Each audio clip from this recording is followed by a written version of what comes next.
현실을 살아가고 있습니다. 지금까지 우리가 경험해보지 못했던 그런 일들이 우리의 눈앞에서 지금 벌어지고 있고, 특별히 우리는 신앙인으로서 이 혼란스러운 현실 앞에서 고민하지 않을 수가 없습니다. 마스크가 없이 살 수 없고, 그리고 성도의 교제와 예배가 구속을 받는 현실 앞에서 우리는 많은 생각을 하게 됩니다. 이 현실에 대해서 어떤 사람들은 이것은 하나님의 진노와 심판이라고 말합니다. 이것은 우리의 잘못으로 인한 하나님의 진노와 심판이다. 그리고 또 다른 사람들은 이러한 사태는 하나님의 진노와 상관없이 그냥 세계적으로 유행하는 질병일 뿐이고, 사람들이 해야 될 일은 평정심을 유지하고 이 사태를 잘 견뎌내는 것이라, 그렇게 말하는 사람들도 있습니다.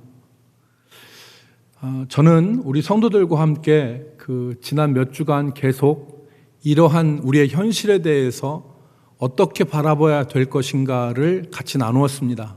교회의 시험이라고 하는 측면에서도 생각을 해보았고, 다른 측면에서도 생각을 해보았습니다. 오늘 톰 라이트라고 하는 세계적인 한 신학자가 하나님과 팬데믹이라고 하는 책을 썼는데, 그 책에서 톰 라이트는 현실을 성경적인 관점에서 두 가지 차원에서 해석을 했습니다.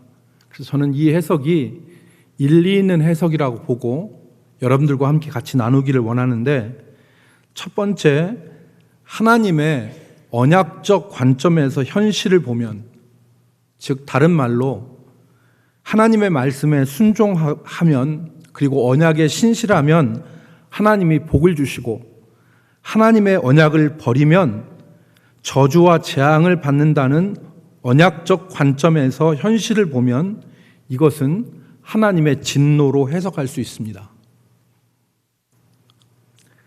우리가 하나님에게 있어서 신실하지 못했음을 고백할 수 있죠. 두 번째 차원은 이런 언약적 차원만이 아니라 우리가 알지 못하는 어둠의 세력의 차원이 있다는 것입니다. 꼭 죄를 지어서 벌을 받는 것이 아니라 이유를 알지 못하는 고난이 있습니다. 그 주체는, 의인을 고난받게 하는 그 주체는 어둠의 세력이죠. 대표적으로 욥의 고난이 그것입니다. 욥은 악을 행하지 않았음에도 불구하고 고난을 받았습니다. 또 예수님이 말씀하신 대로 실로암 망대가 무너져서 치어 죽은 18명도 같은 예입니다. 누가복음 13장 4절에 나와 있는 이 실로암 망대로. 그래서 예수님은 실로암 망대가 무너져 치어 죽은 18사람이 예루살렘에 거한 다른 사람보다 죄가 더 있는 줄 아느냐, 그렇게 사람들에게 말씀하셨습니다. 그리고 더 나아가서 제자들이 날 때부터 맹인된 사람이 맹인된 것이 누구의 죄입니까? 라고 여쭈어 봤을 때, 그러니까 자기의 죄입니까? 부모의 죄입니까? 라고 물었을 때 예수님이 하신 말씀은 이 사람이나 그의 부모의 죄로 인한 것이 아니라, 그렇게 말씀하셨습니다. 톰 라이트는 이 상황을, 우리가 현실에서 당하는 상황을 복합적이라 그랬습니다. 이 두 가지가 얽혀 있는 것이다. 그래서 이러한 상황 가운데서 교회가 해야 될 일은 바로 기도하는 일이라, 그렇게 말했습니다. 모든 피조물들이 이 코로나로 인하여 탄식하고 있을 때, 로마서 8장에 나온 말씀처럼 모든 피조물이 탄식하고 성도들이 탄식하고 성령도 탄식하고 있는 이때에 교회가 마땅히 해야 될 일은 기도하는 일이다. 그런데 그 기도는 단순히 고난과 고통의 현실을 모면하고자 하는 면피용 기도가 아니라 하나님을 진정으로 소망하는 기도이어야 한다, 그렇게 말했습니다. 이것만 잠깐 모면하기 위해서 이것 제발 좀 걷어주세요라고 하는 면피용 기도가 아니라 진정으로 하나님을 소망하는 기도해야 된다. 제2차 세계대전 당시에 독일의 전투기가 런던의 하늘을 새카맣게 뒤덮었을 때 아무런 소망도 없고 언제 하늘에서 포탄이 떨어져서 죽을지 모르는 그러한 공포가 엄습하고 있을 때, 여러분, 지금 우리는 공포 가운데, 불안 가운데 살지만 그래도 마스크 쓰고 집에 있으면 안전하다고 하는 그런 안전감을 느낍니다. 그런데 2차 세계대전 당시에 독일의 전투기들이 영국 하늘을 새카맣게 뒤덮었을 때 영국 사람들은 방 안에 있어도 언제 포탄이 떨어져서 죽을지 모르는 그런 생사를 장담할 수 없는 불안 가운데 있었어요. 그러한 상황 가운데 유명한 T.S. 엘리엇이라고 하는 사람이 4개의 사중주라고 하는 시를 썼는데 그 시를 톰 라이트가 인용하면서 힘든 상황 가운데 우리가 기도하고 우리가 얻으려는 손쉬운 그런 위안은 망상일 수 있다. 그리고 깨어 기도하거나 금식하지 않고 하나님 앞에 빨리 주시기를 바라는 그리고 기대하는 것들은 현실에 대한 미봉책에 그칠 수 있다는 것을 말했습니다. 그래서 그는 하나님 앞에 진정으로 기도해야 된다라는 말을 했습니다. 여러분, T.S. 엘리엇이라고 하는 사람이 쓴 글을 보겠습니다. 하나님과 팬데믹이라고 하는 책에 인용됐는데, 나는 내 영혼에 잠자코 있으라고 말했다. 어둠이 그대를 발견할 수 있도록, 하나님의 어둠이 임하도록 나는 내 영혼에 잠자코 있으라고 말했다. 소망하지 말고 기다리라 말했다. 소망은 그릇된 것을 소망하기 때문이다. 여기서 소망은 빨리 요것 지나갔으면 좋겠다고 하는 가벼운 소망, 면피용 소망, 미봉책에 그치는 소망, 그것이 아니라 기다리라는 것입니다. 사랑 없이 기다리라. 사랑은 그릇된 것을 사랑하기 때문이다. 하지만 아직 믿음이 있다. 생각하지 말고 기다리라. 그대는 아직 생각할 준비가 되어 있지 않을 테니. 이것이 정말 어떠한 이유에서인지, 정말 내 삶의 문제가 뭐인지 생각하지 않고 하나님 앞에 급하게 기도하는 그 기도는 미봉책일 가능성이 있고 손쉬운 유한일 수 있기 때문에 생각하라는 것입니다. 그래서 어둠이 빛이 되고 멈춤이 춤이 돼요.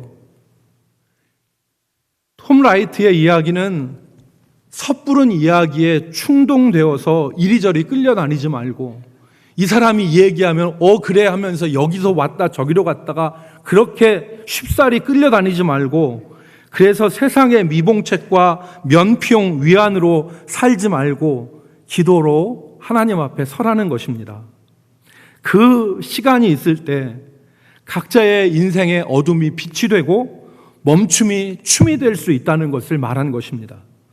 조바심을 가지거나 촉박함을 가지고 쫓기지 말고 하나님 앞에서, 그리고 교회도 하나님 앞에 서면 개인도 교회도 인생의 어둠이 빛이 되고 인생이 다 멈추고 중지되었던 것들이 춤으로 변화되어오는 역사를 경험할 수 있다는 것입니다. 오늘 우리가 읽은 시편 62편은 다윗의 시입니다. 이 다윗은 이 시편을 통해서 우리 인생의 진정한 위로와 소망이 무엇인가를 우리로 깨닫게 합니다. 다윗은 인생의 구원과 소망이 오직 하나님께 있음을 고백했습니다. 본문 2절과 6절에 반복되어지는 문장이 나오는데요, 오직 하나님만이 나의 반석이시오, 구원이시오, 요새시고 피난처이심으로 내가 흔들리지 아니하리라는 것을 반복해서 말했습니다. 여러분, 다윗이 이 시를 쓰게 된 배경을 학자들은 아들 압살롬의 반란이 배경이 되었다고 추측합니다. 자신이 믿었던 아들 압살롬, 그리고 자신이 의지했던 신하들이 자신을 향하여 반란을 일으키고 칼을 겨누는, 그래서 그들을 피해서 예루살렘에서 급히 도망쳐 나올 수밖에 없었던 그 상황, 그리고 그 아들을 잃지 않습니까? 압살롬을 잃지 않습니까? 그런 상황 가운데서 다윗이 이 시를 썼다. 그래서 오늘 여러분 본문 3절에 보니까 넘어지는 담과 흔들리는 울타리, 일제히 자신을 향하여서 달려드는 사람들, 이들은 바로 담과 울타리는 사람을 보호하기 위해서 만들어 놓은 것 아닙니까? 그런데 그 담이 넘어지는 것을 한꺼번에 넘어짐으로 자기를 덮어 깔려 죽게 만드는, 울타리가 자신을 불안하게 만드는, 이것은 자신이 의지했던 아들과 신하들의 반란을 의미하는 것입니다. 그 비유입니다. 이런 상황에서 다윗은 값비싼 수업료를 내고 다윗이 얻은 결론이 있습니다.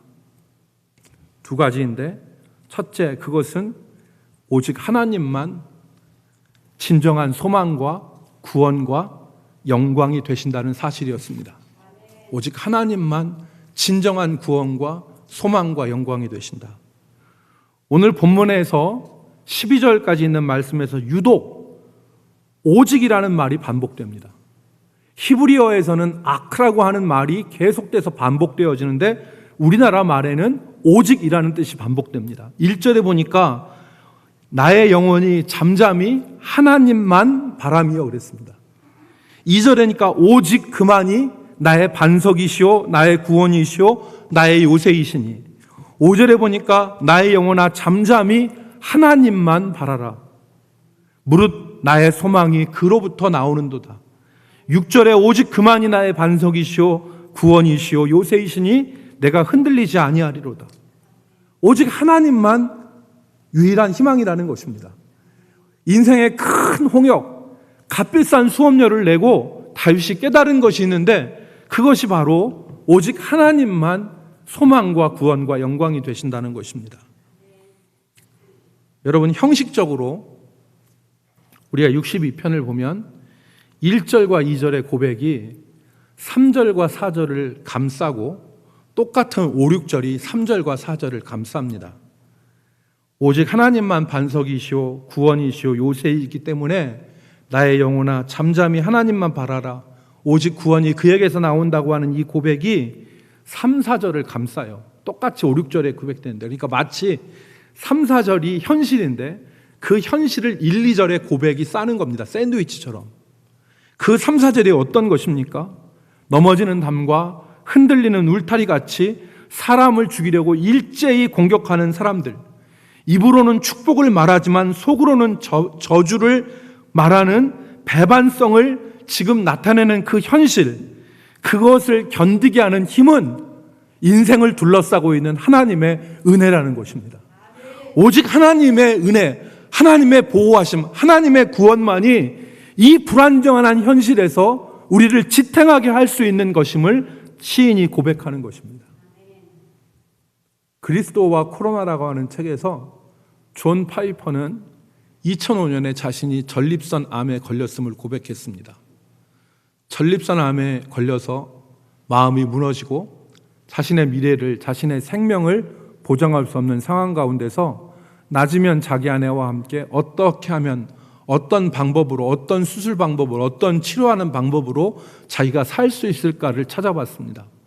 그런데 저녁이 되어서 자기 아내와 식탁에서 마주 앉으면 둘이 빙그레 웃었대요. 그러면서 하는 말이, 우리의 소망은 그런 치료 방법에 있는 게 아니라 우리의 유일한 반석이신 하나님께 있는데, 그러면서 치료하는 방법도 찾았지만 소망을 하나님께 두었다는 고백을 하였습니다. 사랑하는 성도 여러분, 오늘 이 시대에 우리의 소망과 우리의 구원과 우리의 미래를 우리는 어디서 찾을 수가 있습니까? 코로나 앞에서 삶이 흔들리고 미래는 예측할 수 없고 우리의 삶은 불안한데, 이때 진정한 위로는 어디에 있습니까? 여러분, 저도 불안합니다. 지금 이 상황이 될 때 앞으로 교회는 어떻게 될까? 성도들의 믿음은 어떻게 되고 앞으로 한국교회와 세계교회는 어떻게 될까? 하는 불안과 두려움, 그리고 몸다름 같은 것들이 저한테 있습니다. 여러분 가정을 해보십시오. 만약에 여러분 가운데 우리 가운데 한 명도 지금 우리 교회에서는 코로나 확진자가 없었지만 만약에 여러분과 제가 코로나에 확진이 되어서 폐기능 이상이 돼서 숨을 헐떡거리면서 숨쉬기가 거칠어진 그 상황 가운데 고통 가운데 있다면 우리의 위로는 어디서 있고 우리는 그 순간에 무엇을 소망할 수 있습니까? 세상의 편안한 삶이 그리고 내가 쥐고 있는 내가 모은 재물이 나의 위로가 될 수 있을까요? 그 숨을 헐떡거리는 그 상황 가운데서 그 재물이 나에게 위로가 될 수가 있겠습니까? 여러분, 우리의 추구하는 그 편한 삶, 은빛 럭셔리한 그 전자제품 가전이 우리의 위로와 우리의 안락이 될 수 있을까요? 우리의 소망이 될 수 있을까요? 다윗은 그런 의미에서 오직 하나님만이 나의 구원이시오, 나의 반석이시오, 나의 요새시라고 고백한 것입니다. 오직 하나님만이 내 구원이고 내 반석이라는 것은 널따란 바위를 말합니다. 징검다리 건넜을 때에 밑이 허당이어서 뒤뚱거리는 그런 작은 돌이 아니라 아무리 뛰고 굴러도 흔들리지 않는 널따란 바위, 그것이 반석인데 하나님이 나의 반석이시오, 하나님이 나의 피할 요새시라고 고백한 것입니다. 둘째, 오늘 본문에 보면 다윗은 압살롬의 반역을 통하여서 홍역을 치는 다윗은 인생의 허무함과 덧없음에 대해서 배웠습니다. 인생의 허무함과 덧없음. 9절은 탄식과 슬픔으로 시작됩니다. 9절은 탄식, 슬프도다 그랬습니다. 이게 탄식이죠. 무엇이 슬픈 것입니까? 사람을 믿었는데, 사람을 의지했는데, 사람에게 소망을 두었는데 그것이 아닌 것을 알고 슬퍼한 것입니다. 무엇입니까? 사람은 입김이며 인생도 속임수이니 저울에 달면 그들은 입김보다 가벼우니라. 여기서 사람은 입김이라고 했을 때 입김은 헤벨입니다. 히브리 말로. 헤벨이란 말인데 이것은 아무것도 아닌 것, 숨 쉬는 것, 텅 빈 것, 그런 것이 바로 입김입니다.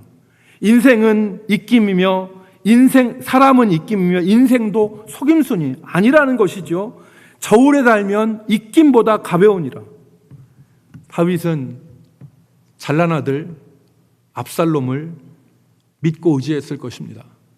그리고 머리 좋고 똑똑한 아히도벨을 믿고 의지했을 것입니다. 그의 지혜가 나라를 안정되게 할 것이라고 의지했을 것입니다. 그러나 하루아침에 그가 의지했던 사람들이 정반대의 사람들이 되었습니다. 여러분, 성경은 사람을 의지하지 말라고 그럽니다. 시편 146편 3절과 5절에 보면 귀인들을 의지하지 말고, 여기서 귀인은 높은 자리에 있는 사람, 힘 있는 사람을 얘기합니다. 나를 어떻게 해줄 수 있는 것과 같은 힘과 능력을 가진 사람, 귀인들을 의지하지 말며 도울 힘이 없는 인생도 의지하지 말지니 그의 호흡이 끊어지면 흙으로 돌아가서 그날에 그의 생각이 소멸되리로다. 그리고 결정적 한 방을 날립니다. 5절에 있죠. 야곱의 하나님을 자기 도움으로 삼으며 여호와 자기 하나님에게 자기의 소망을 두는 자는 복이 있도다. 여러분, 이사야 2장 22절 말씀에 너희는 인생을 의지하지 말라. 그의 호흡은 코에 있나니 새말가치가 어디 있느냐. 여러분, 이 말씀은 사람에 대한 불신을 가지라는 말이 아닙니다. 여러분, 우리는 사람을 믿고 사랑해야 합니다. 사람을 믿고 사람을 사랑하지 않고 어떻게 이 세상을 살아가겠습니까? 그러나 그 인생의 연약성과 한계를 기억하라는 말씀입니다. 사람을 믿되 사람을 사랑하되 오직 신뢰의 대상은 하나님이시고 사람의 허망함과 덧없음을 기억하라는 그 지혜를 가지라는 말씀입니다. 오늘 다윗은 본문에 보면 자신의 실수를 반성했습니다. 지난날 하나님을 의지하지 않고 세상을 의지했음을 반성했습니다. 11절 말씀에 보니까 하나님이 한두 번 하신 말씀을 그가 들었다 그랬습니다. 11절을 보십시오. 하나님이 한두 번 하신 말씀을 내가 들었나니. 하나님이 한 번, 두 번 말씀하셨다는 겁니다. 무엇을 말씀하셨겠습니까? 10절 말씀이 그 내용입니다. 10절 말씀에 보니까 포악을 의지하지 말며 탈취한 것으로 허망하여지지 말며 재물이 늘어도 거기에 마음을 두지 말지어다. 여러분, 여기서 포악이라는 말은 누르는 힘을 말합니다. 즉 다른 사람을 내가 힘으로 짓누를 수 있는 그 힘, 그것을 가졌다고 해서 그 힘을 의지하지 말라는 것입니다. 내 마음대로 할 수 있는 힘이 있다고 해서 그것을 의지하지 말고, 탈취한 것으로 허망하여지지 말고, 재물이 늘어도 거기에 마음을 두지 말라는 것입니다. 주머니가 차면 교만한 마음도 찹니다. 내 인생을 내가 어느 정도 끌어갈 수 있다고 생각이 들면 믿음이 없어집니다. 11절 말씀에 보니까, 여러분 11절 말씀 보십시오. 11절 말씀에 보니까 하나님이 한두 번 하신 말씀을 내가 들었나니, 하나님이 뭐라고 하셨습니까? 권능은 하나님께 속하였다 하였도다. 여기서 권능이 무엇입니까?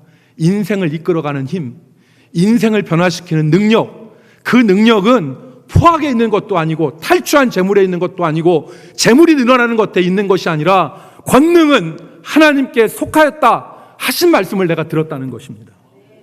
여러분, 우리의 인생을 이끌어가는 것이 재물에 있지 않습니다. 우리의 인생을 이끌어가는 것이 늘어나는 재물과 내가 가진 힘과 내가 가진 능력에 있지 않습니다. 오직 하나님의 권능에 우리의 인생이 달려있는 것입니다. 그러므로 오늘 다윗이 하나님이 한두 번 하신 말씀을 내가 들었나니 권능은 하나님께 속하였다. 권능은 하나님 앞에 있는 것입니다. 인생을 꾸려나갈 권능. 지금은 초라해 보이고 반대로 지금은 떵떵거리며 있어도 인생의 결말이 어떻게 나는지는 하나님만 아시는 것입니다. 하나님이 아시는 것이죠. 여러분, 지금 우리의 소망과 우리의 위로와 우리의 의지가 어디에 놓여 있습니까? 코로나 사태로 인하여서 저는 우리의 믿음이 연약해지지 않았으면 좋겠습니다. 우리 성도들이 세상을 의지하며 세상으로 향하는 쭉정이가 되지 않기를 저는 기도합니다. 이 지금 상황 가운데 잘됐다 싶고 이때가 기회다 싶어서 예배를 등지고 세상으로 향하여 떠나 있던 그런 성도들이 탕자처럼 깨닫고 돌아올 수 있었으면 좋겠습니다. 여러분, 예수님이 말씀하신 것처럼 쭉정이는 어쩔 수 없다 할지라도 우리 성도들이 있는 그 자리에서 하나님께 소망을 두며 하나님께 나아가고 기도로 나아가는 성숙한 믿음이 되었으면 좋겠다 하는 마음을 갖습니다. 지난 그 동영상에서 우리 그 신앙 동영상을 우리가 평가하는 그런 동영상에서 고광숙 권사님이 코로나로 인하여서 우리의 믿음이 연약해지는 것이 아니라 이번 기회를 통해서 더욱 성숙한 믿음으로 성장하는 교회가 되었으면 좋겠다 하는 말씀을 하신 것을 들었습니다. 여러분, 그랬으면 좋겠습니다. 여러분, 골프공을 보면요, 골프공 표면이 이렇게 매끄럽지 않습니다. 골프공에는 수많은 그런 홈들이 파여져 있습니다. 이것을 영어로 딤플이라 그럽니다. 딤플. 그런데 이 탁구공과 달리 표면이 매끄럽지 않은 이 골프공이 그 공기의 저항을 반으로 줄인답니다. 그러니까 탁구공과 같이 매끈한 것은 공기의 저항을 받는데 골프공에 있는 수많은 딤플들이 공기의 저항을 반으로 줄여서 탁구공과 같이 매끈한 것보다 훨씬 더 멀리 나간다고 합니다. 그래서 서양 사람들은 잔병 치레하고 건강이 매우 좋지 않은 사람들이 이 건강하다고 떵떵거리는 사람들보다 훨씬 더 오래 사는 것을 딤플의 원리라고 말합니다. 우리나라 말에도 골골 80이라고 하죠. 막 건강하다, 자신 있다 하는 사람들이 갑자기 삶을 마치는데 40대부터 내복 입고 골골거리면서도 건강 체크하는 사람들이 80, 90을 사는 게 그 원리입니다. 여러분, 또 사람들 가운데는 잘생긴 외모가 아니에요. 외모나 아니면 자기가 가진 것이 형편없어요. 부족해요. 그런데 그 사람들이 그런 걸 깨닫고 오히려 노력하고 인생의 모습들, 그러니까 삶의 외모로 받쳐주지 않는 것을 지혜와 인격의 향기로서 다시 한번 뒤바꾸어서 정말 사람들에게 정말 흠모하는 삶을 사람들이 있어요. 이러한 삶을 딤플 라이프라고 얘기하고 이런 사람들을 딤플러라 그렇게 말한답니다. 일본의 경영의 신이라고 하는 마시다 고노스케라고 하는 사람은 세 가지를 감사했다고 그러잖아요. 자기가 가난한 것, 자기가 허약한 것, 자기가 못 배운 것. 자기 집은 가난해서 정말 일하지 않으면 안 됐고, 자기는 허약해서 정말 건강에 신경 쓰지 않으면, 그래서 냉수 마찰이라도 하는 것이 90살까지 살 수 있는 비결이었고, 그리고 자기가 초등학교 4학년 중퇴한 것이 자기에게는 감사할 조건이라서 그걸 통하여서 오히려 자기는 모든 사람에게 선생이라고 대우하면서 배우는 사람이 되었다. 이게 마쓰시다 고노스케, 일본의 내셔널이라고 하는 굴지의 전자 회사를 세운 마쓰시다 고노스케라고 하는 사람의 감사 아닙니까? 여러분, 저는 우리의 믿음이 이번 코로나로 인하여서 이렇게 되기를 소망합니다. 여러분, 저는 제안하고 싶습니다. 우리의 소망을 우리 모든 성도들이 하나님께 두기를 바랍니다. 다윗이 인생에 비싼 수업료를 내고서 사람에게 소망을 둘 것이 아니다. 오직 하나님께만 소망이 있음을 배운 것처럼 우리 모든 성도들이 소망을 하나님께 두고, 그리고 두 번째로는 믿음으로 행하는 사람들이 되기를 바랍니다. 오늘 12절 하반절 말씀에 보니까 중요한 말씀이 있습니다. 바울이 로마서에서 인용한 말씀인데, 주께서 각 사람이 행한 대로 갚으시리이다 그랬습니다. 여기서 행한 대로라고 한 것은 10절 말씀에 포악을 의지하고 탈취한 것과 재물이 늘어나는 것으로 허망하여지는 행동과는 반대되는 개념입니다. 그러니까 인생 가운데서 인생에 주어진 힘과 재물과 자기의 어떤 현재적인 것을 의지하는 것이 아니라 믿음으로 하나님을 의지하는 것, 구체적으로 예배에 힘쓰고 기도의 자리에 나가는 것, 그 모습이 우리 가운데 있을 때 하나님이 행한 대로 갚으신다는 것입니다. 이것이 오늘 고난을 헤쳐나갈 수 있는 유일한 답이 아닐까 싶습니다. 사랑하는 성도 여러분, 지금 정부는 교회의 예배를 통제하려고 하는 많은 시도를 하고 있습니다.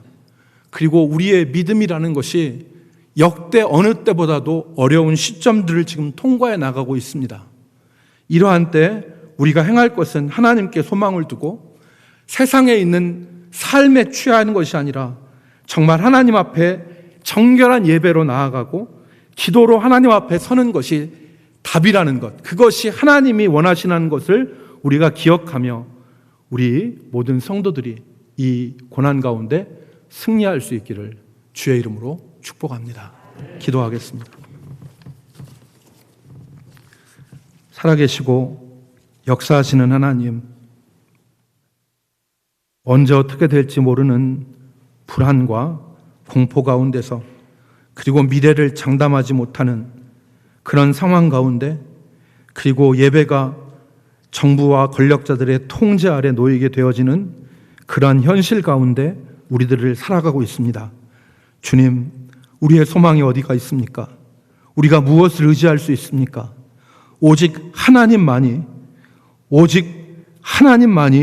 우리의 소망과 구원과 그리고 반석과 요새가 되신다는 것을 기억하며 우리가 믿음의 자리에 서게 하여 주시고 우리가 행함으로 하나님 앞에 나아갈 수 있도록 인도하여 주시옵소서.